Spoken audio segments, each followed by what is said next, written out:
Bueno,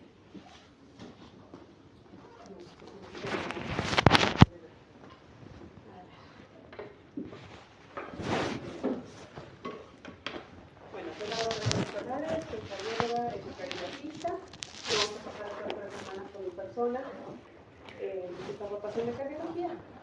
La idea, sobre todo, si bien un poquito se ha reformulado desde que el doctor Gómez asumió la jefatura, pues la idea todavía sigue siendo que esta rotación reforcemos la genealogía, que ya lo han visto, sobre todo obviamente en la parte cardiovascular o cardíaca.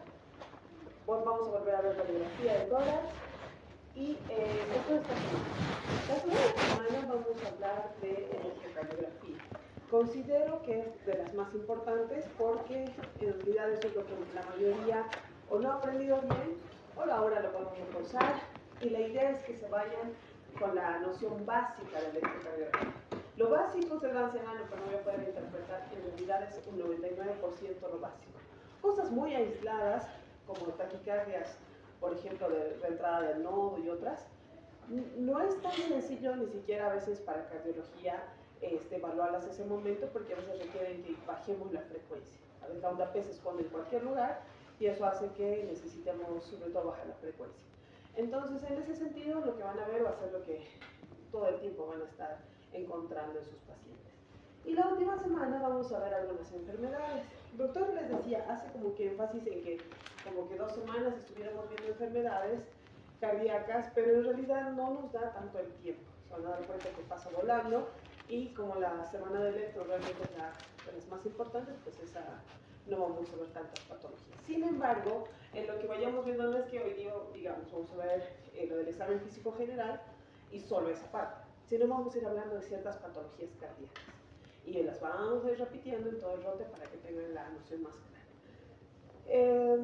Como que la primera semana les digo, ya lo han visto, ya lo saben, solo va a ser un reforzamiento. Y la última de las patologías cardíacas es algo que van a ir viendo de nuevamente, ya lo han visto en fisiología, en fisiopato, van a ir viendo y repasando. Si alguna vez les toca rotar cardio, lo van a volver a repasar, pero yo creo que electro no. Entonces tratemos de que la segunda semana sí o sí abarcar lo más que se pueda y que se queden sin dudas, ¿ya? En esta rotación estamos empezando esta semana un poquito al revés, porque deberíamos haber empezado con signos y síntomas cardiovascular o cardíacos en realidad. Pero para que ustedes hagan el llenado de un formulario que les he pasado el documento de la presión arterial, y cada uno tiene que llenar 20 personas. Ya está ahí sus acápites en cuanto a las presiones, la edad, las presiones, sistólica, diastólica, el peso, la talla, sacar el índice de masa corporal, y el tema de, dice al final fono, porque lo que antes hacía el doctor Farfán, que era antes era encargado, es que toda la gran rotación, o sea, toda esta rotación, o desde su rote, llamaba al azar a unos 2 o 3 teléfonos para decirles si les han tomado realmente los alumnos de medicina la presión arterial, cosa de que no se inventa. Pero la idea es hacer un buen trabajo con todas las presiones que puedan tomar. Esa mayores de 18, no pasa nada si ya son hipertensos o si ustedes ya están viendo presiones elevadas. Esta rotación tiene la particularidad que la siguiente semana, no, la subsiguiente, la siguiente semana tal vez no las vamos a pasar o ya tienen la confirmación, porque es la semana de medicina. Nos dijeron que iban a cambiar, reprogramar las fechas para que continuemos después de la semana de medicina. O sea, la semana de medicina, la siguiente no nos veríamos. La subsiguiente, ya. Y justo la subsiguiente, que cae el lunes 29, es el Día Mundial del Corazón, para lo cual cardiología hace campañas, ferias. Estamos viendo 2 opciones. O va a ser acá en el instituto, y como ustedes son es la preferencia de que los estudiantes de medicina participen, de medicina de la UNCE en realidad, porque también vienen de la OPEA y otras universidades, entonces ustedes nos ayudarían con esa campaña, ¿ya? A veces logramos que nos den certificaciones, entonces también se las daríamos obviamente, ¿no? Y valdría un puntaje extra. La otra opción es que se haga en el atrio de la facultad. Esa, en cierto punto, la cátedra tiene cierta mejoría o un reconocimiento como que está haciendo algo dentro de la universidad como tal. Cuando hacemos aquí es como que fuera muy aislado. Entonces, en ese sentido, si hacemos ahí, como que tiene más valor para el capítulo, la cátedra, como les decía, pero no nos dan certificados, ¿ya? Entonces, una de las dos opciones vamos a hacer, y para eso esta semana seguramente vamos a ir coordinando. Yo les voy a avisar, porque si la siguiente no nos vamos a ver, esta semana tendremos que quedar bien cómo va a ser este tema, ¿ya? Y si van a hacer papelógrafos, seguramente lo de siempre medir la presión arterial, y por eso también estamos empezando hoy con eso, ¿ya? Lo de la presión arterial, para que vayan llenando su formulario. En el programa que les he mandado decía un video a definir, eso me olvidé quitarle, porque en realidad todos los años a cargo del doctor Farfán hacían un video educativo, que era igual como que un plus dentro de la nota de calificación, pero se ha visto que no hemos podido difundir esos videos, que nos han hecho muy bonitos, la verdad, todos los grupos. Queríamos que sea para las salas de espera, donde los pacientes estén, vean y se informen de las patologías cardíacas. Sin embargo, ni el canal universitario nos ha permitido llevarlos, y aquí, por ejemplo, no tenemos una pantalla, ¿no? Entonces, en ese sentido nos hemos quedado cortos, y por eso ya no, solo lo del formulario. Por otro lado, van a tener las teóricas, están programadas por ahora con la siguiente semana vacía, y volveremos a reanudar el 29 de septiembre. Esta semana sí, las teóricas son a las 12. Alguna vez, bajo coordinación con los docentes, cambia el horario, sobre todo el doctor Hans González, que también trabaja acá, porque nos es difícil con la carga del trabajo que tenemos acá. A veces, pero igual, cualquier cosa se les va a avisar, ¿ya? ¿Qué más? La calificación ya la saben, es 15% la parte cognitiva, 15% psicomotriz y 5% afectiva. Todos los días se evalúa la participación. Hoy tal vez se va a dar más tolerancia, porque ayer muy tarde nos comunicamos en cuanto a un tema que vamos a ver, pero todos los días se evalúa. También van a dar 1 a 2 exámenes, uno sí o sí de electrocardiografía, solo electro, ¿no? El segundo, como que a veces depende también cómo lo han dado el primero, porque sería el resto, y en realidad, como les digo, el resto es algo que ya han visto y van a volver a ver. Después, la psicomotriz en cuanto a las tareas, van a hacer historias clínicas, y lo último, bueno, van a leer igual electros, van a bajar a consulta, van a bajar a eco, y la parte afectiva está en relación a cómo hacen el trabajo en grupo, que casi van a ser grupos de 2, para, por ejemplo, las historias clínicas, y el tema de su puntualidad, el tema de que no falte, ¿ya? ¿Qué más les iba a decir? Les estaba comentando, van a bajar, en realidad, como yo soy ecocardiografista además, entonces lo que más hago en el instituto es eso, ecocardiografías. Los más van a bajar eso, pero yo ya sé que se aburre, porque es una rutina de pasos de hacer, ¿no? El primer paciente es como que, wow, el corazón, la válvula aórtica, que es lo que más bonito se ve. Si hay patologías, les va a llamar la atención. Pero después es como que, otra vez, y justo toca a veces un día muchas patologías, o a veces no muchas, hipertensos sistémicos que no tienen casi nada. Entonces, como que yo noto que se van a bajar, y vamos a ver si es que realmente les llama la atención. Tampoco es que se califica por el que estén ahí, sino el hecho de que es un plus para que aprendan. No es, si les pregunto algo, no es porque no me voy a aplazar, es para que pues repasemos, ¿ya? Anatomía sobre todo. Pero les digo, o sea, con que bajen una vez es suficiente, ¿no? Y la consulta la hago 2 veces a la semana, miércoles y viernes, en diferentes horarios. Eso sí, vamos a ver que sí o sí bajen todos, ¿ya? Esta semana como que solo bajarían 2 parejas, una semana ya recién, y si podemos vamos a bajar más. Consulta obviamente es más provechoso, aunque lo mismo. A veces hay días que solo nos toca valoraciones preoperatorias a sanos y no escuchan ni un solo soplo. Entonces vamos a tratar de ver. Con lo de las historias clínicas, esta semana harían historias clínicas. ¿Y por qué no les doy una a cada uno, que sería lo mejor? Porque en realidad los pacientes ya no son, tal vez les ha tocado en otras rotaciones, ya no son como antes. En realidad el paciente ahora que se queja mucho más, a pesar de que es un instituto docente asistencial, ya no quiere a veces colaborar con la anamnesis. Me ha tocado que me digan sus mismos compañeros de que se ha hecho el dormido, de que se ha ido al baño y ya no quería volver, de que realmente les ha dicho, no, el doctor tal me ha internado, pregúntenle a él, ¿no? Entonces, si bien yo les hablo previamente, van conmigo para que les auscultemos y trato de elegir los que tienen soplos, ese rato, sí, doctora, sí, pero ya después los digo, ya sigan haciendo la anamnesis, digamos, y de ahí no les colabora. Entonces, en realidad, lo que me interesa es que más veamos lo de semiología cardíaca. El resto, como que, digamos, cráneo sin particularidades, ¿no? Abdomen igual, no es necesario. Pero sin algunos detalles, obviamente, si justo vino por ascitis, que puede ser parte de la insuficiencia cardíaca, ya. Obviamente, miembros inferiores para ver edemas, que muchos de los que están internados tienen o tuvieron, entonces hay que evaluar eso. Y pulmones, porque también hay que escuchar estertores pulmonares. Pero si realmente no les colaborara, por lo menos la parte cardíaca, ¿ya? Otra cosa, las historias de endos por eso las hacen de 2 en 2, con una impresión a computadora, y eso. ¿Qué más? No sé qué más.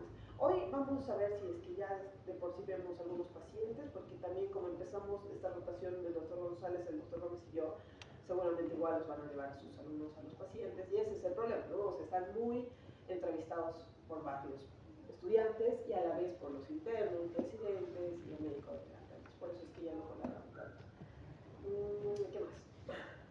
A ver, vayan presentándose para que igual los anote en la lista y vamos a empezar con el tema.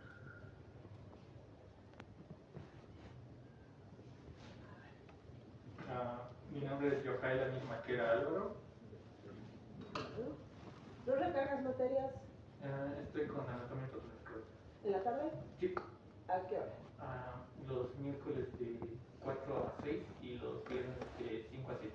Ya, te decía porque por la feria a mí me quedan a la 1 de Patricia. Patricia. ¿Recargas materias, Patricia? Lady. ¿Recargas materias? No. Jair. ¿Recargas materias? No. Alejandro. ¿Recargas materias, Alejandra? No. ¿Mariana? Mariana, sí. ¿Recargas materias? ¿Alguno trabaja? ¿No? Ya. No es por nada personal que te pregunto, ¿no? Sino es que a veces para adaptar horarios o algo, ¿por qué no es así? También yo doy clases a la OPEA y ahí la verdad el 95% me animo a decir trabajo. Es complejo, es más complejo. Pero ahí hay ciertos reparos también, ¿no? La verdad es que yo también he salido de la UNSA y la idea es que la UNSA realmente es muy diferente. Y yo creo que eso es algo que los tiene que motivar, porque en todo lugar es muy reconocido, ¿no? Entonces, eso hace que tengamos como que también el compromiso de tratar de ser mejores. Como les digo, a veces en otras situaciones, en otros estudiantes y demás, pues las situaciones adversas también hacen que no sea la misma calidad de estudio, el tiempo, a veces las familias que nos colaboran bastante. Entonces, en ese sentido, traten de igual ponerse las pilas para estudiar. La mayoría no trabajan, no tienen la necesidad de trabajar, no todos lo tienen. Y pues cuando recargamos materias sí es un sacrificio doble, pero hay que hacerlo, ¿no? Vamos a ver entonces ahora sobre examen físico cardíaco. Y empezamos en realidad con solo inspeccionar el tórax de manera general. Bueno, inspeccionar al paciente desde que ingresa, ¿no? Entonces, con qué actitud, postura y decúbito ingresa a nuestra consulta. Entonces, dentro de lo relevante del paciente cardíaco, ¿qué podríamos encontrar? La disnea. Mencionaba que la disnea como tal en un paciente cardíaco puede atenuarse cuando está sentado o cuando está semisentado, y al dormir, bueno, va a usar almohadas grandes para que descienda como tal las vísceras y pueda tener una mayor expansión pulmonar. Ya, ¿y cómo se ve esa posición? Signo del almohadón. Y la postura como tal, está, bueno, no la postura, el tipo de disnea, ortopnea, ¿no? La ortopnea. Entonces, en realidad el paciente puede venir con ortopnea y mostrarnos el signo del almohadón, que nos habla, y es válido poner en la historia clínica, si bien mañana vamos a ver más sobre eso, el tema de paciente requiere cuadro clínico de, digamos, 3 semanas de evolución, caracterizado por ortopnea a 2 almohadas. Que hace una semana se exacerba con 3 almohadas, ¿no? Entonces es válido poner cuantas almohadas tiene el paciente. A algunos no les gusta, pero es válido. ¿Qué más? ¿Qué otra postura podrían adoptar? ¿Esta otra de la Alejandra? Hay una posición que es la posición genupectoral, que es característica para un derrame pericárdico. Muy bien, ¿no? También llamada Plegaria. plegaria maometana, ¿no? Que es la inclinación del tórax hacia adelante, que va a hacer que disminuya el dolor o disconfort. En eso yo tengo un poquito de reparo, porque como les digo, vamos a hablar de todos los temas cardíacos todos los días. Y en realidad, en cuanto a enfermedades del pericardio, que es bastante interesante, tenemos pericarditis, derrame, taponamiento y pericarditis constrictiva. La pericarditis aguda en realidad es la más dolorosa. Es la que, teniendo en cuenta que las hojas del pericardio están en contacto y están inflamadas, van a condicionar el dolor en movimientos respiratorios o exacerbándose con movimientos respiratorios o disminuyendo también, con la inclinación hacia adelante también o cuando le pedimos que tosa. Y a la auscultación es un poco sencillo, si es que tenemos un oído un poco entrenado, de que escuchamos un roce pericárdico, que es como el frote de cabello, ¿no? Entonces estamos frotando, algunos dicen cuero o algunos frote de cabello. Entonces ese ruido escucharíamos a la auscultación y también es muy importante que la posición hacia adelante, que es un nombre en particular, la del paso oblai, nos va a aumentar ese ruido del frote, ¿ya? Entonces en pericarditis es cuando más se modifica y la posición o la plegaria maometana pectoral nos va a disminuir el dolor. Cuando ya hay derrame, en realidad, al separarse ya las hojas del pericardio, ese dolor ya no es tan agudo, ya no es tan pleurítico. Se vuelve un disconfort, un dolor sordo, una molestia, y por eso a veces llegan a derrames graves, con mucho volumen. Entonces, en ese caso, cuando el derrame es leve, sí puede haber todavía esa modificación hacia adelante, que calme y todo eso, pero si ya el derrame es grave, o sea, va a tener el disconfort, tenga la posición que tenga. Entonces, por eso es que es algo que en el libro está medio no tan completo, ¿ya? ¿Qué más? En cuanto al hábito constitucional. Entonces, el normolíneo obviamente es el que menos posibilidad de patologías cardíacas tendría. Y ahí es cuando ya, como les decía, desde que entra el paciente ya lo vamos como que catalogando. Creo que es brevilíneo o longilíneo. Hasta el peso a veces podemos caracterizar aproximadamente, ¿no? En cuanto a decir tiene sobrepeso, tiene obesidad.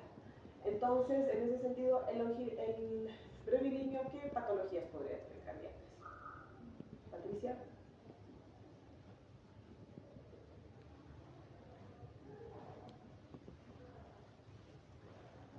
Es casi de lo repetitivo que hablamos de cardiología.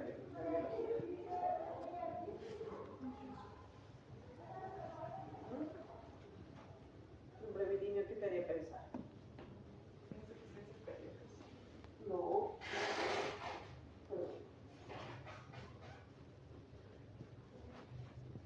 A ver, ¿quién le ayuda, Patricia? Un brevilíneo nos haría pensar en obesidad, hipercolesterolemia, lipidemia, también gota también está relacionado. Todos los hábitos, ¿no?, que conllevan al sedentarismo y la hipertensión arterial. Muy bien, ¿qué más te faltaba? ¿Podría ser dentro de lo cardíaco lo que sería la aterosclerosis? Muy bien, ¿qué más? Me faltaba hipertensión. ¿No? En realidad, en cardiología, y parece que seguramente lo han visto en salud pública, en todo han debido haber los factores de riesgo cardiovascular.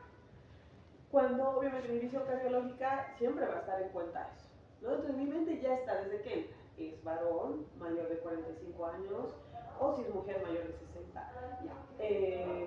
El tema es de quién tendrá sobrepeso, obesidad, será sedentario, fumará, tendrá dislipidemias, tendrá hipertensión, diabetes, el ácido úrico elevado. Todo eso está en mi mente. Entonces, en realidad, sobre todo obviamente cuando hablamos de infarto, que es el peor escenario, pero sigue siendo la primera causa de mortalidad en el mundo, pero a la vez eso nos conlleva también a la hipertensión, a la diabetes, siempre están en ese triángulo de riesgo cardiovascular. Entonces, cuando vemos al brevilíneo, es el que, como mencionó Yair y ha complementado Mariana, es el que más riesgo tendría en esto, ¿no? De que, o si bien ya porque es obeso, ya porque es dislipidémico, puede tener o hipertensión o en algún momento infarto, ¿no? La cardiopatía isquémica. Entonces, por eso es que siempre ya voy evaluando. Entonces, el brevilíneo es el que más factores de riesgo podría tener, ¿no? El longilíneo, Mencionaba hipotensión arterial. muy bien, hipotensión, y se menciona taquicardias supraventriculares. No es algo que, porque es longilíneo va a tener, así como el brevilíneo es más riesgoso, pero en algunos pacientes. Y de ahí tenemos una particularidad que sería el hábito marfanoide por el síndrome de Marfan. ¿Cómo sería el paciente con ese hábito? Sería Desde cabeza, ¿cómo es su cabeza? alargado. ¿Qué se llama eso?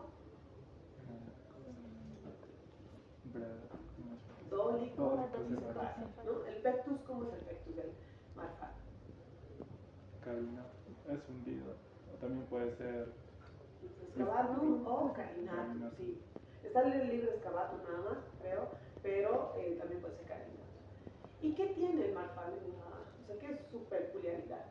Además de ser longilíneo. Tiene aracnodactilia. Muy bien, tiene aracnodactilia. ¿Por qué? ¿Qué es el Marfan? Una enfermedad del tejido conectivo. exacto. Entonces hace que tenga aracnodactilia, hiperlaxitud, tanto así que hay un signo. ¿Cuál es el signo que, cerrando el puñito, el pulgar sobrepasa el borde cubital? ¿No? Gowers. Incluso ahora ya se ha visto, porque todo el tiempo están estudiando, sobre todo afuera, signos, nuevas cositas como que tips para ver patología clínica cardíaca.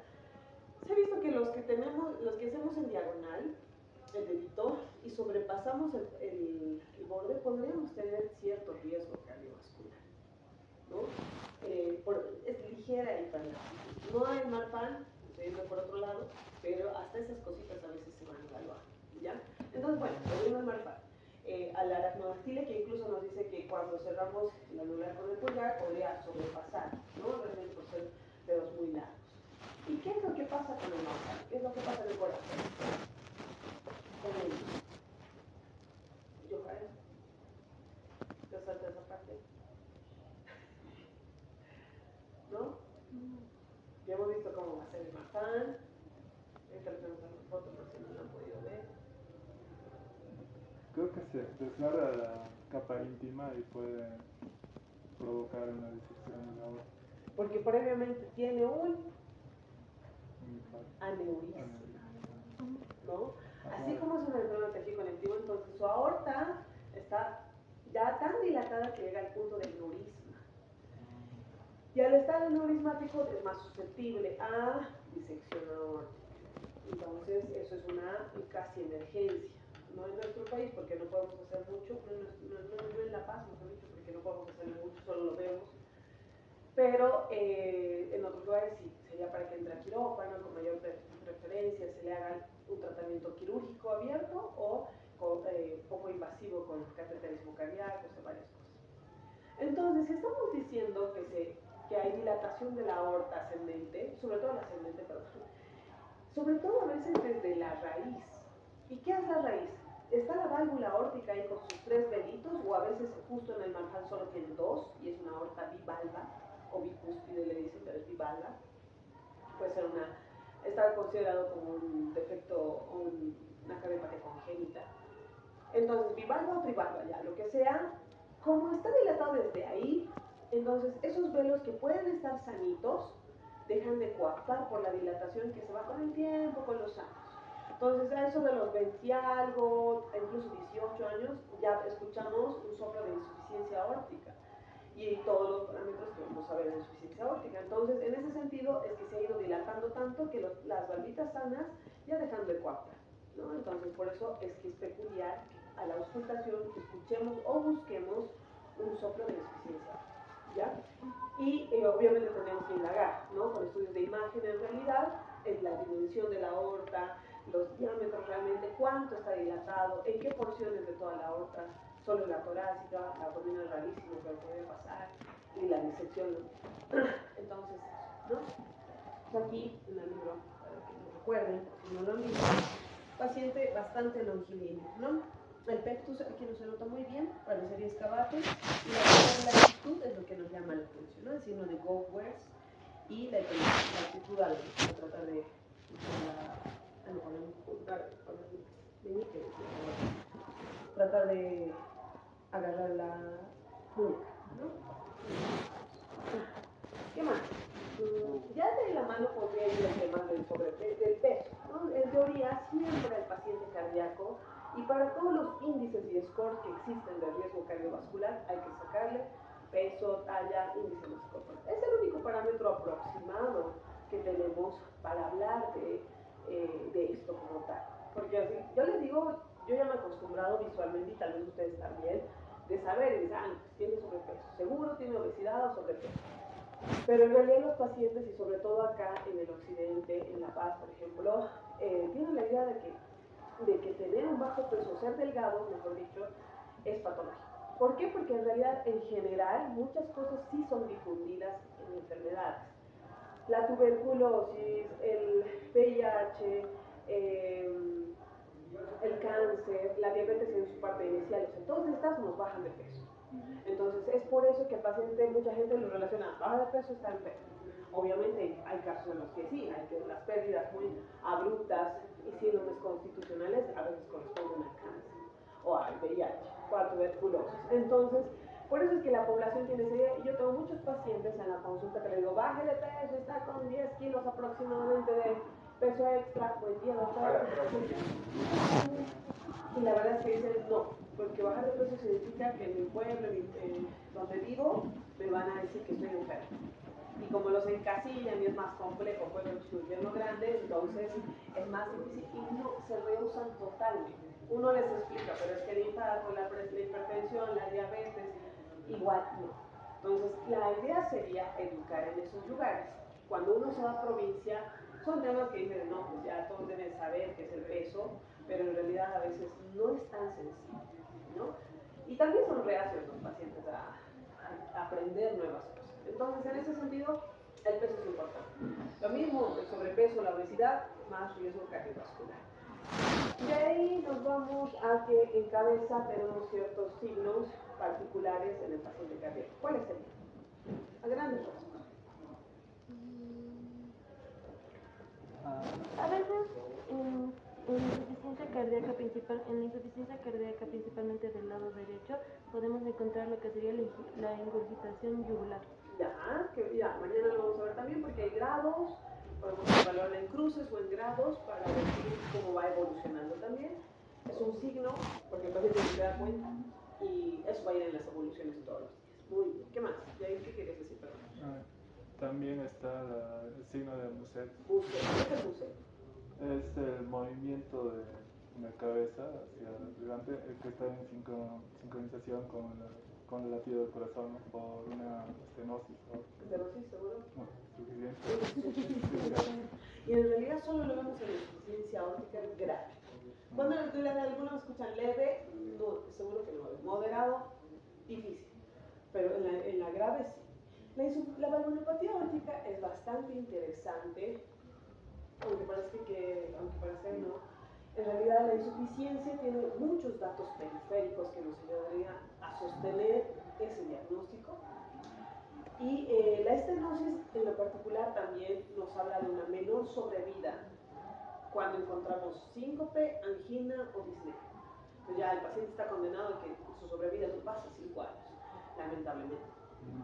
Con la insuficiencia aórtica, como les digo, además de los signos periféricos, que igual hablando de pulso vamos a encontrar dos particularidades, pues tenemos otros, ¿no? Desde la úvula, también el fondo, mejor dicho, la pupila, el tema del quinque, el de Muset es el más conocido, el más evidente, porque es el balanceo de la cabeza, nos tenemos que ir viendo todos, ¿ya? ¿Qué más? ¿Qué es eso del quinque, doctora? ¿Qué mencionó? Ya, que cuando apretamos el lecho unguial, ahí también se ven las pulsaciones cuando hay insuficiencia óptica.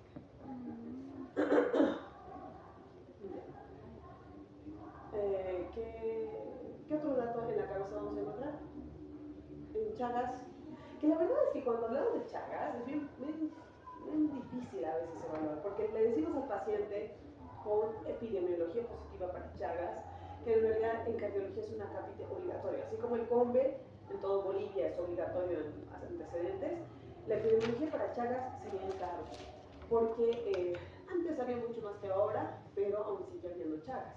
Y eso nos ayuda a considerar si es una cardiopatía chagásica o no, o si ya hay afección cardíaca, mejor dicho, de la enfermedad de Chagas crónica.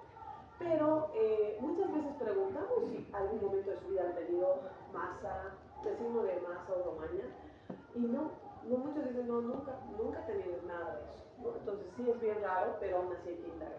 ¿Cuál es el signo de masa?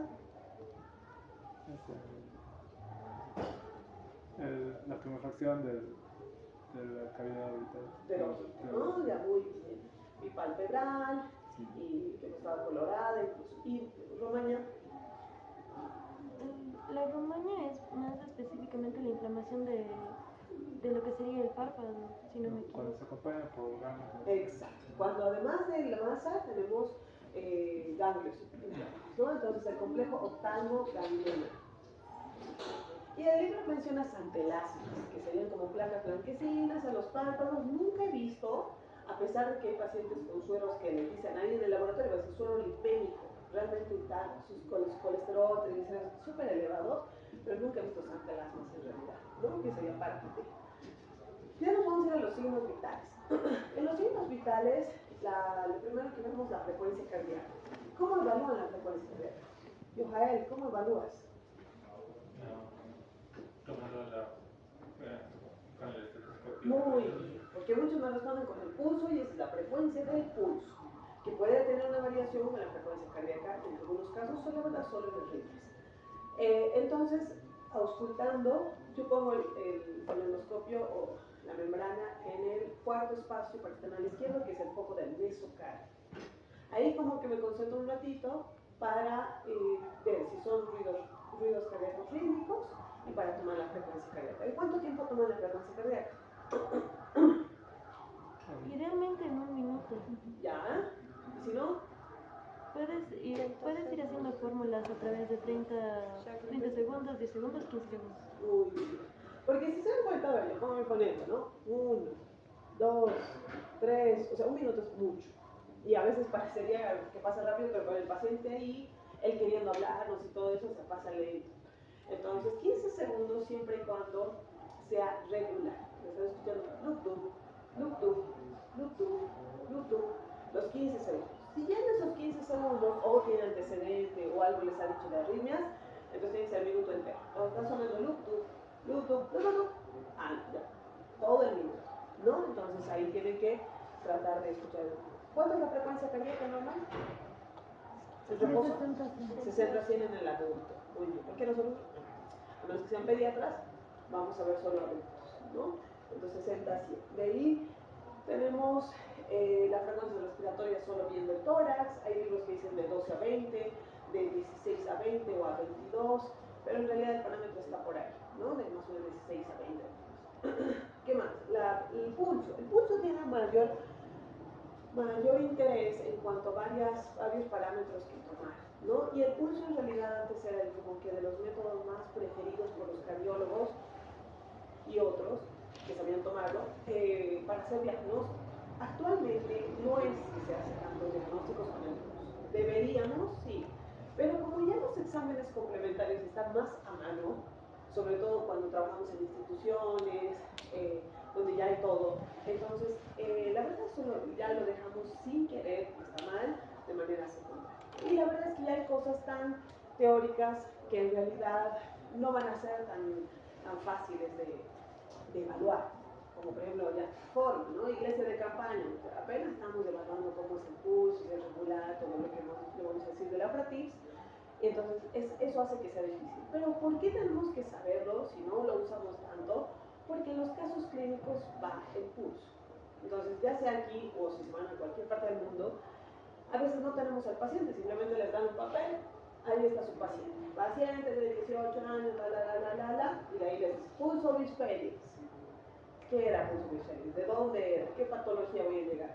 Y ahí como que tienen que ir armando ya la auscultación cardíaca, tal. Diagnósticos, entonces para eso es que necesitamos, ¿ya?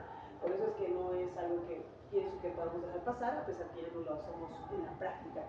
Sí les recomiendo que cuando les toque pacientes de esas características o las patologías bien precisas, ustedes digan, me le toca el curso, decían que era, o el libro dice, que es tipo bisférides, digamos. Ya, esto se refiere porque mi pulso normal no es así, ¿no?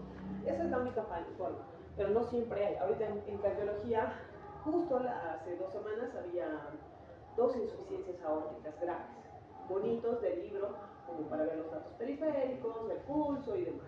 Pero ya han sido dados de alta, entonces no nos va a tocar, ¿no? Entonces el pulso de la fratips. Y en la fratips empezamos con la anatomía. La fratips es el neumotécnico, ¿no? Pero el acrónimo. Pero entonces empezamos la anatomía. ¿Cómo tiene que ser la anatomía del pulso? Tiene que tener es rectilíneo. Una dirección rectilínea, muy bien. Blando y liso. Blando y liso. Porque nos dicen, si no, como tráquea de pollo, que puede ser podemos hablar de rigidez arterial, ¿no? Sí. Sobre todo en pacientes mayores por el gusto. Y en la anatomía también es válido buscar qué lugares vamos a tener en cuenta para encontrar el pulso. Lo más frecuente, radial, ¿no? ¿Qué otros tenemos? Si me permiten, carotidio, temporal, tenemos el poplito, el femoral, también tenemos lo que sería el braquial, está el pedio y está esos. El tibial. Muy bien. Entonces tenemos varios lugares. Y en realidad, ¿cuándo nos sirve esto? Que también lo vamos a ver dentro de las fratips, es que cuando tenemos al paciente inconsciente, no tiene pulso radial, entonces tenemos que irnos a una arteria más grande, vamos a irnos a la inguinal, a la femoral.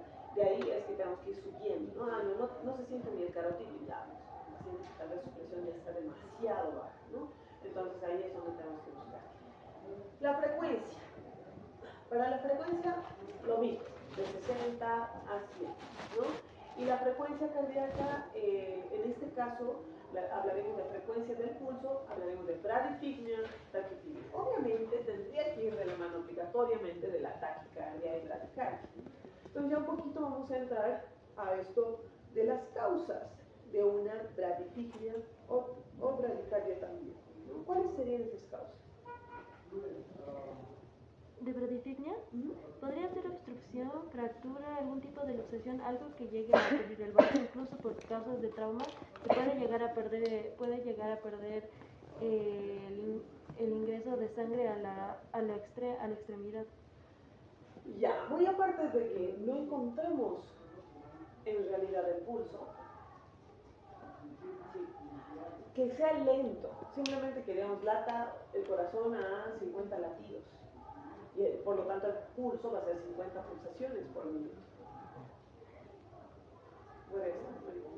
Una causa fisiológica puede pasar, por ejemplo, en deporte. Las personas que son deportistas amplían más, al parecer, la cavidad cardíaca y llegan a tener pulsaciones más lentas. Ya. Ahora, para que siempre no lo recuerden, vamos a tratar de esquematizar en nuestra mente, ¿no? Cuando encontremos bradicardia o taquicardia, lo mismo va a ser, ¿ya? Que causas cardíacas y no cardíacas. Entonces, el peor escenario serían las causas cardíacas. Y en ese entonces, ahorita hablando, antes de entrarnos a las no cardíacas, entrando a las causas cardíacas, ¿qué causas cardíacas saben o conocen de bradicardia o bradipigmia? Insuficiencia cardíaca congestiva. No necesariamente, incluso un criterio, ahí está, no está tapado, es la taquicardia. Un criterio de insuficiencia cardíaca. Patricia. Causas cardíacas. Alguien te muestra un electro y la frecuencia en el electro o en el paciente a revisar estás 40 latidos por minuto. ¿Qué le dices?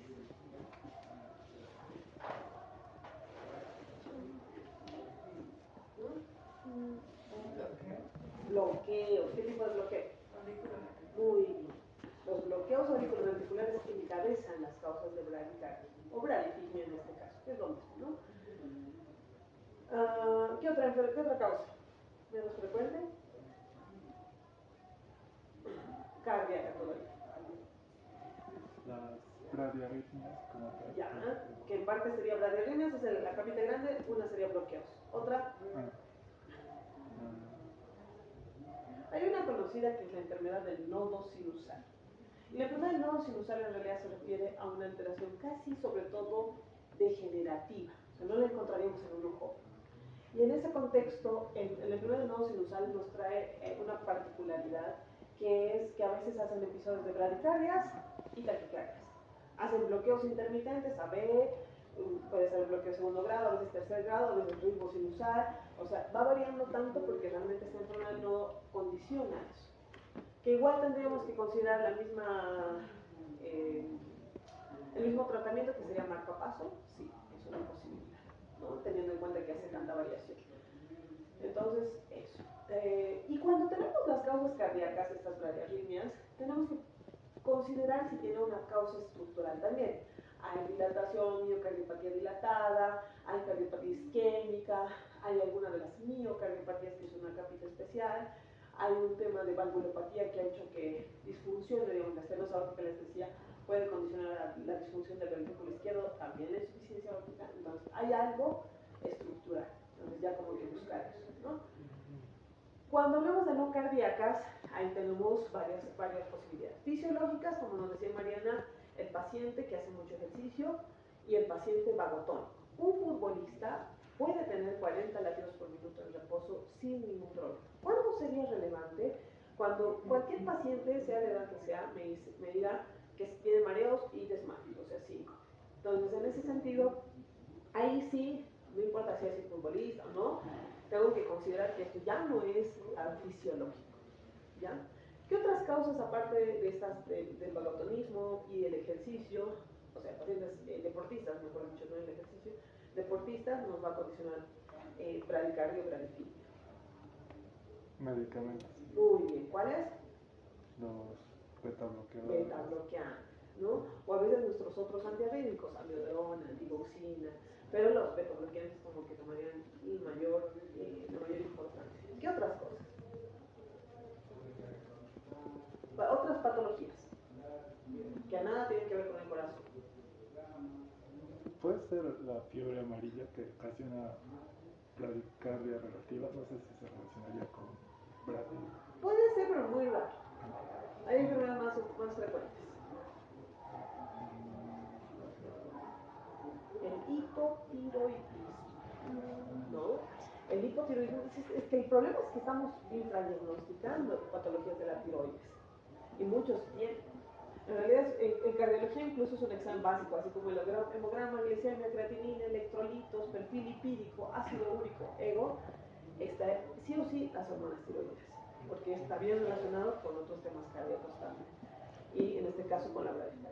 Otras causas serían los síndromes, el síndrome de hipertensión endocraniana. O sea, cuando un paciente y ustedes tengan el neuro y el paciente no se conocía bradicárdico, pero ya hace frecuencias bajas, también habría que considerar que es por su síndrome de hipertensión endocraniana y no hay que darle ningún tratamiento cardíaco, ¿no? O sea, porque dicen, no, ¿por qué está bajando su frecuencia? Llaman al cardiólogo. Es parte de. También en los síndromes ictéricos obstructivos. Entonces, es parte de y no requiere un manejo hasta que supere su cuadro de base. Taquicardia, lo mismo. Causas cardíacas. ¿Cuáles son las causas cardíacas? Insuficiencia.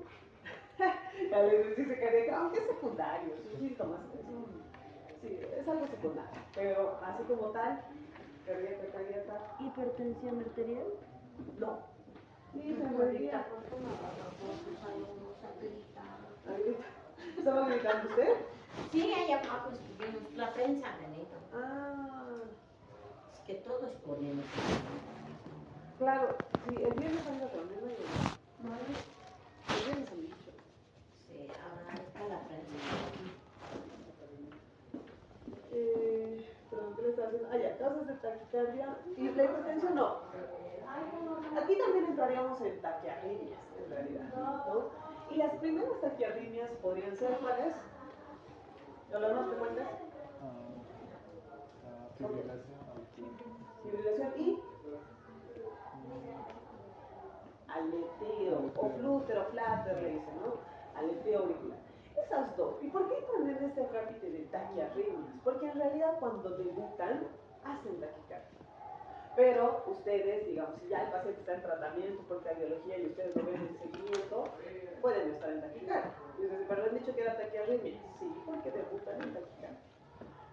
fármaco va a estar en una frecuencia normal, aunque arrítmico o aunque sea con el aleteo, ¿no? Entonces entra en ese capítulo. Si yo tengo estas patologías, lo mismo, tengo que buscar una causa estructural. Estará dilatado, estará hipertrofiado, habrá una valvulopatía, si pienso en una causa cardíaca. Las no cardíacas, de manera fisiológica, ¿qué nos puede condicionar la taquitimia? ¿La altura? ¿La qué? La altura. No. El ejercicio. ¿La qué? El ejercicio. El ejercicio, ¿no? El ejercicio. Ahí, por eso te decía hace rato, no confundir con el deportista, que va a ser bradicárdico, y ahorita hacer ejercicio nosotros les hago hacer, obviamente vamos a hacer taquicardia fisiológica, ¿no? Obviamente de ahí entraríamos otra vez a fármacos, y en fármacos en este caso está consumo de cafeína, energizantes, drogas, beta-adrenérgicos, supresores de beta-bloqueantes, muchas más en realidad que pueden taquicardia. Luego, causas secundarias u otras patologías sería el hipertiroidismo, ¿no? Contrario a lo de cerrado. ¿Qué más? La hipovolemia, shock. Shock hipovolémico, los shock, ¿no? Hacen taquicardias reflejas. Entonces, muy bien. Ya de ahí, frecuencia, regularidad. La regularidad tendría que estar en relación, obviamente, a que todos los latidos, o las pulsaciones, perdón, sean igualitas en tiempo, ¿no? ¿Qué pensaríamos en cuanto a irregularidad? ¿Cuál sería la causa más frecuente de que sea irregular? El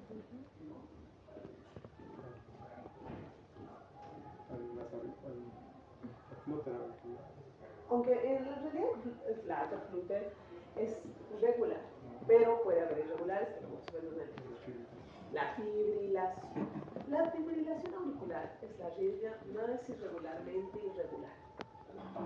Entonces, no hay un latido que se parezca al otro de manera general, pero cuando nos escuchamos a veces sí se parecen, pero ustedes después escuchan, solo dos se parecían y todo lo demás es igual, y ya vuelve a ser todo desigual, o sea, realmente es totalmente irregular, ¿no?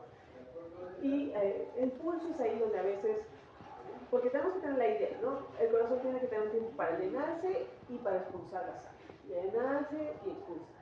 Llenar y expulsar. Si es que el tiempo se corta porque es irregular, algunos latidos no tienen un buen volumen. Y eso va a condicionar a que no haya una buena perfusión arterial. Por eso es que a veces escuchamos en el irregular, frecuencia cardíaca 80. Y le ponemos el oxímetro y el oxímetro va a estar como loco. Pues va a decir 100, 50, 30, o sea, porque en realidad es bien difícil. Y el oxímetro peor porque hace curvas. Entonces no nos va a poder hacer bien. Y cuando tomamos el pulso puede pasar esa diferencia leve y tendremos que solo tomar la frecuencia cardíaca como para, ¿no? Amplitud. ¿Cuánto amplitud? ¿Qué tenemos? Esto está más interesante. Creo que es la expansión de la arteria, si la podemos sentir, si es débil o es fuerte, si no me equivoco. Muy bien. Y en realidad, ¿han revisado todos? ¿Pati has revisado? ¿No? ¿Quién ha escrito ayer? ¿Yo a él? ¿Por qué tantas veces escribí? ¿Qué estamos haciendo todo el tiempo? A mí me va a pasar la lista de sábado. Ya, a ver, para que no se queden con la duda, porque tampoco la idea es así. La morfología del pulso, vengan más adelante, pues aquí está. La morfología del pulso es particular. Obviamente nosotros solo sentimos como que sube y baja, ¿no? Pero tiene una morfología. Amplitud aumentada, simplemente que sea más grande de lo que es, ¿no? Pulso magnus. Magnus puede ser por varias causas. Fisiológico, que es algo que llamamos estado hiperdinámicos, como que la taquicardia a frecuencias lentas, a frecuencias no tan altas. 105, cuando corremos nosotros y hacemos deporte, el corazón lo sentimos. Ahí recién percibimos los latidos cardíacos, ¿no? Nos tocamos el pulso, igual va a estar. Se siente un poco más. El choque apexiano se va a sentir un poco más. Entonces, esas frecuencias de 100, 105, 110, hasta 120 son más perceptibles. Pero cuando la frecuencia ya es 150, 180, en realidad más bien el pulso cae. Porque el ventrículo ya no bota muy buen el volumen y baja la presión, baja el pulso. Entonces, en ese contexto no es ese tipo de taquicardia, solo las taquicardias más leves. Otro estado hiperdinámico sería el hipertiroidismo, el embarazo, los síndromes febriles. En esos puntos hay como una tendencia a la taquicardia. 90, 95, y a veces entonces se siente más fuerte el choque apexiano, se siente el pulso más fuerte, ¿no? Entonces nos empuja más fuerte. Dentro de lo patológico estaría el tema de hipertensión arterial, que en parte es un estado hiperdinámico. La hipertensión arterial nos va a mostrar un mayor choque apexiano y también un mayor pulso, sobre todo en la radial, por ejemplo, y algo más iba a decir aquí. La esclerosis aórtica nos menciona, ¿no? De ahí que, fiebre, ejercicio, ya hemos dicho, ¿no? De ahí que tenemos solo un pulso Magnus y Zeller. Sube rápido, pero baja rápido también, ya no con la morfología que deberíamos. Entonces, como que muy rápido es el pulso Magnus y Zeller, o colapsante de Cochrane, o pulso saltón, que es el típico de insuficiencia aórtica grave. Este es el que entraría en un caso clínico. Paciente, pulso saltón, pulso Magnus y Zeller, pulso colapsante de Cochrane. Este es el pulso como que típico. ¿Y cuándo nos dice que también podemos encontrar eso? En fístulas arteriovenosas. Pero lo de la insuficiencia aórtica sería lo más importante. Luego parvus, chiquitito. Apenas, o sea, los percibimos más bajito de lo que debería ser. Esto obviamente tendría que ser en lo contrario. Hipotensión o taquicardias muy altas, o nos dice también de adiastones, ¿no? Como la estenosis mitral. Luego tenemos el parvus y tardus, como que pequeñito, pero también tarda en surgir. Este es típico de estenosis aórtica grave. Lo contrario de Magnus y Zeller, parvus y tardus, estenosis aórtica. Y por último, uno que sería el parvus, pero Zeller, una caída rápida de un pulso pequeño. Parvus y Zeller, que sería insuficiencia mitral. ¿Ya? Como les digo, este tema es un poquito más teórico que práctico, pero sí cuando tengan los pacientes, tanto con valvulopatía aórtica o con insuficiencia mitral, ahí sí tendrían que buscar. Entonces, ustedes a veces van a tener en ecocardiografía, el paciente tiene insuficiencia mitral severa, tiene que tener pulso, parvus y Zeller. O en las aórticas, es Magnus y Zeller o parvus y tardus. Va a tener estenosis aórtica o insuficiencia. ¿Ya? Y estas valvulopatías aórticas son frecuentes. No las graves, menos frecuencia, y en las graves encontramos, pero son frecuentes, así que habría que buscarlas. ¿Listo? Eso en cuanto a la amplitud. Afratips. Tensión. ¿A qué se refiere la tensión?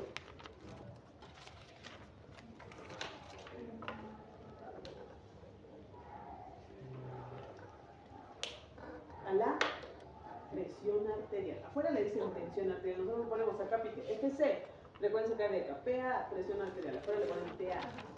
La tensión arterial. O sea, en realidad hay que tener en cuenta también, y les decía hace un momentito, que por ejemplo en el paciente inconsciente buscamos pulso. Dentro de varias cosas de la vía aérea, la circulación, buscamos el pulso. Si no tenemos fonendoscopia a la mano, ¿no? Entonces buscamos el pulso. Y cuando no percibimos, había un cuadrito que decía, si no percibimos la arteria radial, la presión sistólica debe estar menor a 80. Si no percibimos al nivel inguinal, la femoral, debería estar menor a 60. Y si no percibimos el carotidio, menor de 30. Pero el paciente chocándose completamente, ¿no? Puede tener sus variaciones, pero la idea es cuando tenemos un paciente así, buscar el lugar más grande poco a poco para tener una idea, ¿ya? Luego la igualdad. Y en la igualdad es alguna capite particular en que hay ciertos pulsos como el pulso paradójico. ¿Qué es el pulso paradójico? ¿En qué patología buscaríamos? Si tiene o no tiene. Insuficiencia aórtica, no. Es al momento de respirar. Muy Varía bien. el pulso según la respiración. Si es expiración, disminuye, si es expiración, aumenta. Ya, porque hay un acrónimo que dice, ¿no? Idea. A la inspiración disminuye el pulso y a la expiración aumenta. Entonces, eso es lo que pasa. Igual cuando hacemos un electro, justo imprimimos y el paciente suspira, se va a ver más lento ese latido. O dos latidos. Y luego otra vez a su frecuencia normal. Entonces, bueno, en realidad parte de eso, y algunos para que lo recuerden dicen, no tiene nada de pulso ni nada de paradójico, pero la fisiología de este término de pulso paradójico sí es realidad. ¿Por qué dicen que no tiene nada de pulso ni nada de paradójico? Porque no se toma con el pulso, aunque se podría en teoría, pero se toma con la tensión. Y la idea es buscar una mayor disminución de la presión sistólica en inspiración. Si al paciente le ponemos, digamos, tomamos 120-80, luego de unos minutos le tendremos que volver a tomar ya con una inspiración profunda y esta presión debería ser 110 máximo, 116, 118, 110, 80, 75, digamos, ¿no? Pero si baja más, si del 120 en inspiración es 100, ya nos habla del pulso paradójico. Algunos libros dicen más de 15 milímetros de mercurio, pero en general es más de 10 milímetros de mercurio, ¿ya? Y el pulso paradójico en cardiología lo buscamos para sospechar taponamiento cardíaco. Entonces nos volvemos a lo de hace un momento. Pericarditis, derrame, taponamiento constrictivo. El derrame es un paso para el taponamiento. O sea, el que tiene derrame puede hacer taponamiento, sobre todo si el derrame es moderado o grave. Mientras más líquido hay, la idea sería que puede haber más compromiso de la diástole, porque está limitado con un volumen de afuera que no le permite al corazón expandirse. Y taponamiento es ese punto dentro de curvas de presión en el que el corazón ya está limitado en su diástole y empieza a haber un tema de un bajo gasto cardíaco, porque no hay un buen volumen latido y genera taquicardia refleja por un lado, pero por el otro lado insuficiencia cardíaca. Entonces es un punto crítico de un derrame en el que decimos no, hay que evacuarlo ahorita mismo o en la tarde, en una hora ya que se prepara la cirugía o le haremos una punción, algo para evitar esa fisiología de compromiso hemodinâmico. ¿Ya? Entonces, por eso también es bonito la pericarditis, es todo bonito, pero esa sería la idea. Entonces, cuando nosotros tenemos pacientes con derrame, digamos ustedes son internos inicialmente en cardiología y todos los días, ¿no? ¿Tiene derrame moderado? ¿Tiene pulso paradójico? Sí o no. Todos los días se ve cuando tiene, no tiene, mañana, tarde, noche. Justo en la noche hace pulso paradójico, ya tiene datos de taponamiento. Y hay que evacuarlo rápido, y hay que llamar a cirugía. Ya le veremos de hacer una punción, o sea, una pericardiocentesis. ¿Ya? Luego tenemos el pulso alternante, que en realidad está sobre todo relacionado, antes que me olvide, el pulso paradójico también se puede encontrar otras patologías, o sea, no es tan puro de la cardiología. ¿Se puede encontrar en quiénes? ¿Verdad? En asma, en pacientes con crisis asmática, perdón, bronquitis, pues en pacientes respiratorios. Entonces, en ese paciente que tenga un respiratorio, ya no buscaría en realidad el pulso paradójico de manera tan fidedigna para decir que tiene taponamiento, sino buscaría la triada de Beck. ¿Cuál era la triada de Beck? Es lo mismo, de derrame para pensar que tiene taponamiento. Ruidos cardíacos Muy disminuidos. bien, Yair, ¿qué más? Hipotensión. Hipotensión y Irritación yugular, ¿no? Entonces, en el paciente que tenga asma o bronquitis, ya no voy a buscar pulso paradójico, solo triada de Beck. En el otro, en el normal, digamos, tendré que buscar ambos, pulso paradójico y triada de Beck. ¿Ya? El pulso alternante nos dicen en insuficiencia ventricular izquierda, no es tan importante, y la pseudoalternancia respiratoria lo mismo. En pacientes que están ya con taquipnea, digamos una crisis asmática, algo, las pulsaciones pueden parecer irregulares, diferentes, ¿no? ¿Qué más? Desiguales. La forma. Esto igual es súper teórico, casi como que es bien difícil tener el entrenamiento para el pulso y tener una forma, pero cuando tenemos estos casos deberíamos ver. Nos dice la iglesia de Campana. ¿En qué patología podemos encontrar la iglesia de Campana? Iglesia de campaña. Una insuficiencia ventricular. Muy bien, no, pero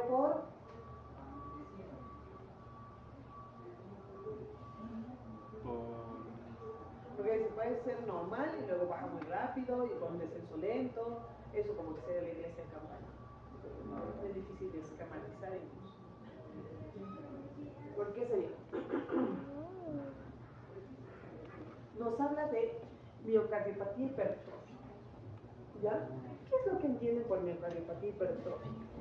Cuando hablamos de miocardiopatías, es una capítulo particular, les decía, porque en realidad no es lo que pensamos del resto. Esto es una capítulo particular, tiene sobre todo 3, son 5, pero 3 son más importantes. Miocardiopatía hipertrófica, dilatada, restrictiva, también hay displasia ritmogénica del ventrículo derecho y actualmente la miocardiopatía no dilatada del ventrículo izquierdo. Bueno, hipertrófica, dilatada y restrictiva es lo que más nos interesa. Restrictiva, los voy a volver a repetir seguramente en los días, es en realidad cuando el miocardio se transforma y se vuelve como que más fibrótico. Una de las causas principales, la amiloidosis.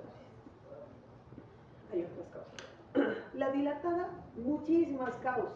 Hasta el Chagas nos puede dar una fase dilatada. La cardiopatía isquémica también, la cardiopatía hipertensiva, cardiopatía enólica, periparto, deficiencias nutricionales, hipertiroidismo, hipotiroidismo, todo nos puede dar una dilatada. Muy amplia, pero vamos a ver. Y la hipertrófica es aquella que dice no incluye ni la hipertensión arterial sistémica, que nos hipertrofia el ventrículo izquierdo, ni la estenosis aórtica, que también nos hipertrofia el ventrículo izquierdo, sino es un componente genético. Por eso no lo escuchamos tanto aquí, porque en realidad es más de países de Europa, de Estados Unidos, que tienen ese componente genético importante para desarrollar. ¿Por qué me vine aquí? Porque este cuadrito me gusta y van a ver en eco que es muy similar hasta cierto punto. La válvula, aquí está mal la válvula mitral, aquí debería ser, por aquí atrás, la válvula mitral, la válvula aórtica aquí está, ventrículo izquierdo, aurícula izquierda. Entonces, en realidad la mitral y la aórtica están muy cerca. Y dentro de eso tenemos que el ventrículo izquierdo, cuando decimos que hay miocardiopatía hipertrófica, no es la hipertrofia leve que vamos a encontrar en hipertensión, sino una muy importante, que puede venir hasta acá.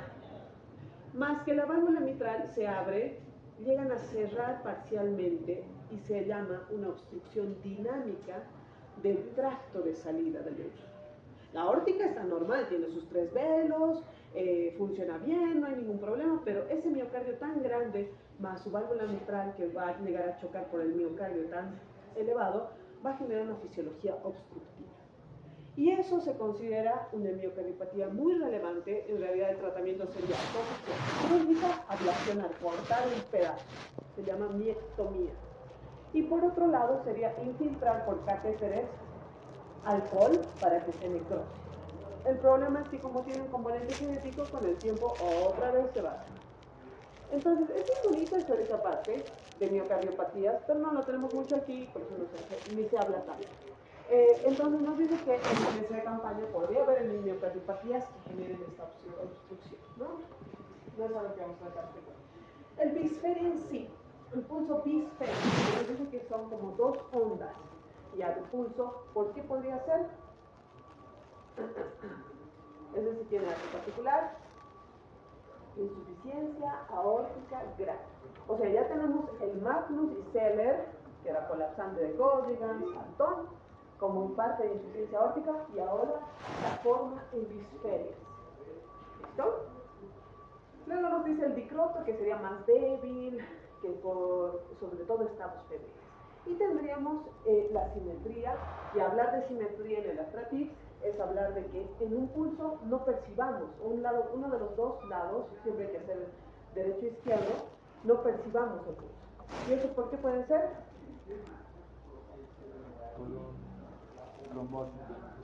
¿Venosa?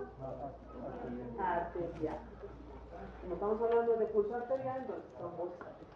Entonces, ¿qué hace a veces el vascular? Desde los pedios, que sobre todo en miembros inferiores es más frecuente. Puede haber en superiores, sí. ¿No? Entonces, busca los pedios. No siento el lado izquierdo del paciente. Me voy al tibial. Todavía no siento. Me voy al popliteo. Aquí ya siento que esa obstrucción clínicamente es hasta ahí.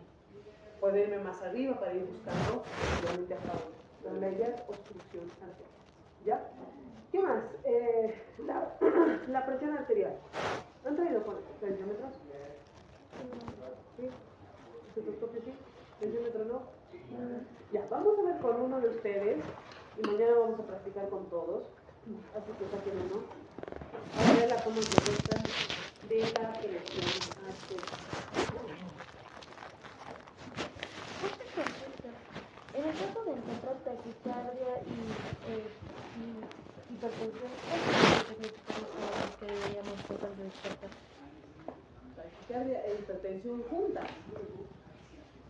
Bueno, es que la hipertensión es una entidad muy aparte. O sea, ya no es cuenta, ¿no? La taquicardia habría que buscar como depende a quién. ¿No? La taquicardia puede ser de causas cardíacas, no cardíacas, y ahí, si es que tenemos muchas dudas, uno, obviamente con los antecedentes, ¿va a consumir fármacos, tiene estrés, alguna otra enfermedad, hipertiroidismo, etcétera, y también con un electro, ¿no? Siempre, para nosotros, para el cardiólogo, o sea, no es solo ir a revisar, cuando alguna vez ustedes tengan que hacer consultas, sobre todo cuando son internos, se olvidan, y digamos, dicen valoración cardiológica, para lo que sea, preoperatoria o no preoperatoria, sí o sí no les vamos a ver a los pacientes de manera completa si no tenemos un electro. Entonces ahí el electro nos va a decir, esta taquicardia sinusal, o sea, simplemente está aumentada de frecuencia, y ahí más fácil de buscar. No tendrá hipertiroidismo, está consumiendo fármacos, mucho estrés, ha hecho ejercicio cuando ha venido, ¿qué más? Causas realmente no cardíacas. ¿Existe la posibilidad de que podamos hacer una práctica para hacerlos entre nosotros, electrocardiograma? Sí, de hecho la segunda semana tenemos que hacer. Ya, porque me he olvidado los últimos grupos, no les digo. Lo que pasa es que bajábamos a electro. El doctor Arce es jefe de electro y me permitía que ustedes ayuden esa semana. Pero la doctora que trabaja al final como que no les ayudaba mucho, les incomodaba de permisito, ahorita tengo que hacer otras cosas, digamos. Entonces ya desde ahí decidí que no bajen con ella. Entonces vamos a ver de bajar un día y que los chicos se sacrifiquen. Les vamos a avisar con tiempo para que estén listos, psicológicamente, para hacerles el ELE. ¿Ya me puedo sacrificar? ¿Sí? Bueno, igual se quedan a veces las chicas si quieren, ¿no? Después, ya, pero sí, vamos a hacer. La segunda semana. Ya, a ver, mientras vamos preparando, ¿quién va a ser el que le voy a tomar la presión? Miren a Alejandra. Alguien que tenga el bracito suelto. Una camiseta o una manga corta. Ya, 20 nos llevan. Ya, mientras tanto, ¿qué indicaciones damos a los pacientes? Es algo que lo vemos varias veces, ¿no? Que se sienten y se pongan cómodos. Hay que elevar el brazo hasta, dependiendo también de dónde leas, a veces hay que poner como un almohadón para poder mantener el brazo recto. En algunos casos prefieren que esté doblado. ¿No crees que ponerle la extensión? Tiene que ser el reposo también. Ya, entonces previamente habría que indicarle que esté en reposo. Actualmente la OPS dice 3 minutos, es suficiente, pero como que 15 sería un buen número, que antes mencionábamos 15, ¿no? Pero según lo que dices, por lo menos 15. ¿Qué más? La alimentación, si ha tomado café, ¿cuánto tiempo tiene que estar para el café?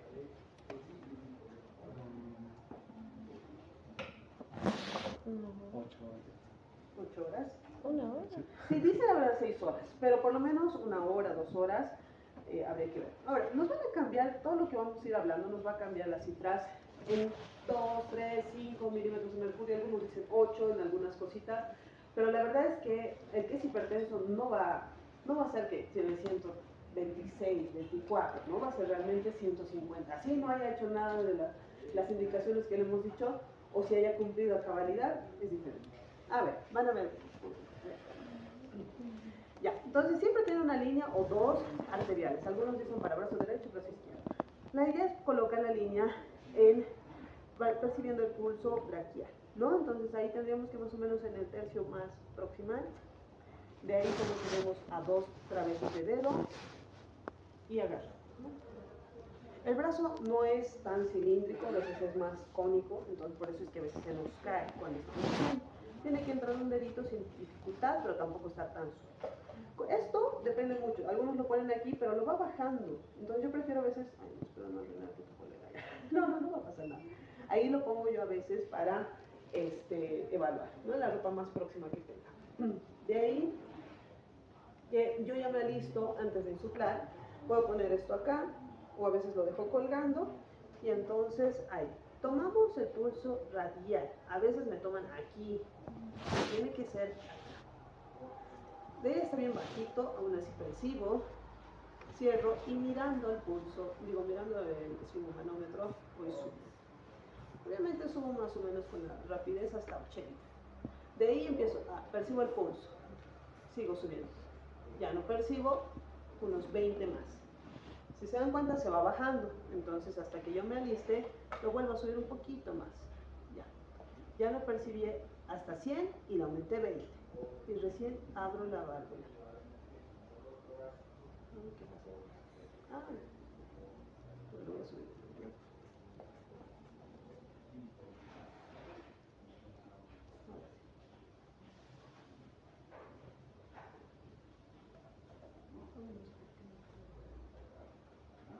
160. Entonces su presión sería 160 hasta 98, 60. Entonces, cuando a veces nos enseñaban, nos decían, suban hasta 200, o suban hasta 180. Es doloroso más en alguien que es delgada y tiene su presión. Gracias. Entonces, la técnica adecuada es esa. Sí o sí, solo tomando el pulso con una mano, y si se han dado cuenta, mi mano de la perilla nunca soltaba. Con esta misma agarré mi fonendo para ubicar. Esta sigue agarrando y ahí estoy bajando, desinflando. ¿Ya? 20 milímetros de mercurio más de la última percepción del pulso. Se acaba el pulso y 20 más. Si se va bajando mientras me acomodo, un poquito más sube.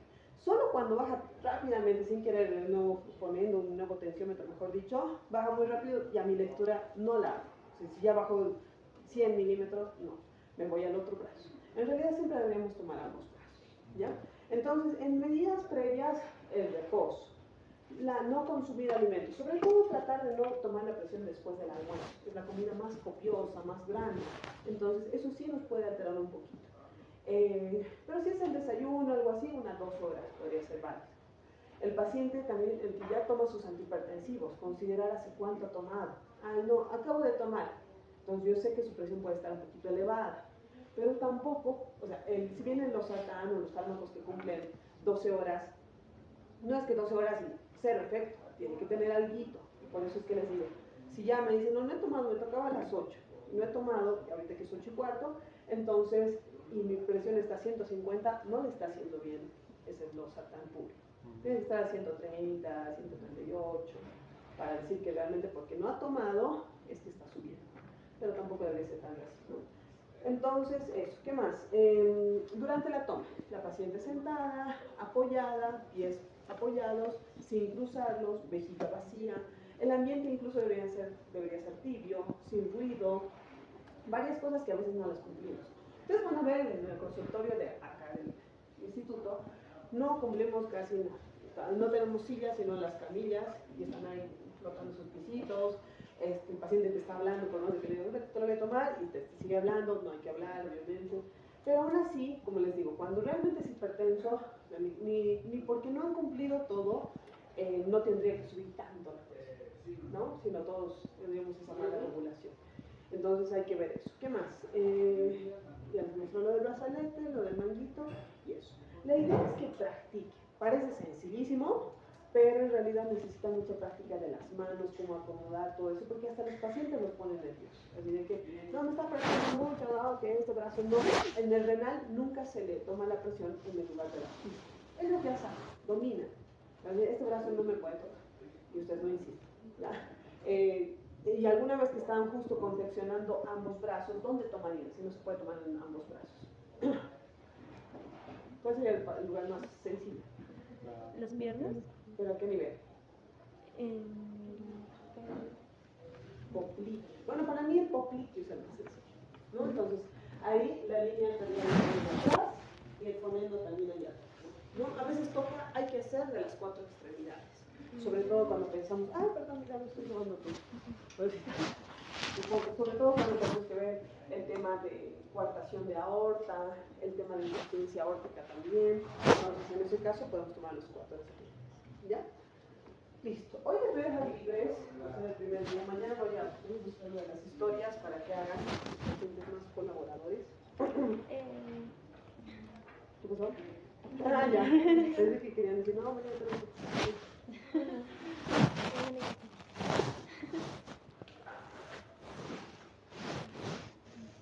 Doctora, una pregunta. Las clases son teóricas, son presenciales, ¿no? Sí. Es que a principios de año estaban dando virtual. Pero... Sí, y al anterior grupo de doctor, desde que el doctor volvió, se hizo presencial. Ya son dos grupos tenemos, dos sublotes. Y el anterior sublote hizo una carta diciendo que el ambiente era muy pequeño, porque es pequeño, pero no van. Entonces desde el doctor hacemos más, porque ni siquiera van. A mi última teórica ni los 12. De los, ¿cuántos son? 40 y algo, 30 y algo. 34. 36.